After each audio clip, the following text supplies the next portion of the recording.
Hello again, Cyberpunks. It's time for another exciting update on our journey together. Last month, we discussed our production timeline and potential scenarios. Well, I'm pleased to report that we've made significant progress since then. We've received the latest sample from our manufacturer, and while there's still some work to be done, it's nothing we can't handle. And a special shout out to those of you who were part of our sample playtest group. Your feedback helped us identify areas for improvement, and as the very backers of the game, your insights guided us in making necessary adjustments before committing to the print. So thank you. So now let's get into what some of you have pointed out. Firstly, the box cover looks quite dark. So as you can see, the purple is too dark. It isn't popping out as much as we'd like, and many of the darker sections here have lost their detail compared to the digital images.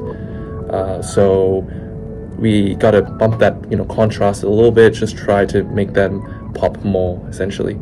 Number two, some of the player tokens here, as you can see, are a little murky, particularly the blue and purple players. So there's a bit of contrasting issue here, and we're just trying to fix that more so it looks better and it looks clearer, and you know who you are when you're playing the game and when you're placing those tokens down. So easy to fix, so it's not going to be too bad. Number three, again, new transport tokens compared to the old ones in terms of the shape and size is much better, but again, like the other tokens, it kind of suffers from the low contrast as well, so just trying to make that pop more, making it more clear. Again, and here you can see some of the faction boards, particularly the 4+ player on the yellow and orange sides are missing. I think that's just a manufacturing issue, error rather, and it's not our files. Our files are correct. I've double checked them, so that's good. And let's move on to Stratus, which is the big thing. As you can see here, I'm trying to put it in, but the Stratus levels slots are too tight, which will lead to fraying of the edges on assembly and possibly bending the pieces as well if you were to force them together. So this one just gotta just increase the margins a little bit for those slots. And then another thing that was highlighted to us was the detail on the levels of Stratus as well. So the people who are sitting closer to Stratus could see them, could read them, but when you were sitting a bit further away, you had no ability to read the cost, the points, and all that. So just trying to make the icons more clearer.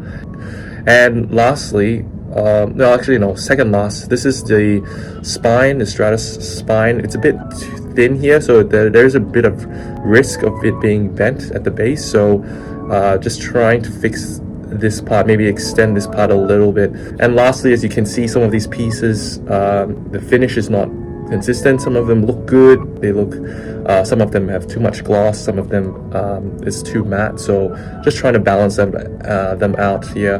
But overall, yeah, it looks really good. As you can see, it's thick, it's solid, and it's come a long way. And yeah, I'm really happy with this. Yeah, so with these adjustments in mind, we're now in the final stages before production. While our initial target was early or even mid-March, it looks like it might be a tad later, possibly late March. However, please understand that this timeline is not set in stone, and we are doing everything within our power to expedite the process. So our team is fully committed to delivering a product that exceeds your expectation, and we've taken your feedback to heart, and we are sparing no effort to ensure that this game is polished for print. Thanks again for your understanding and your continued support. And together, we're not just making a game, we're building a community. So yeah, thank you so much, and stay tuned for more updates, and we hope to be bringing this game to life soon. Thanks.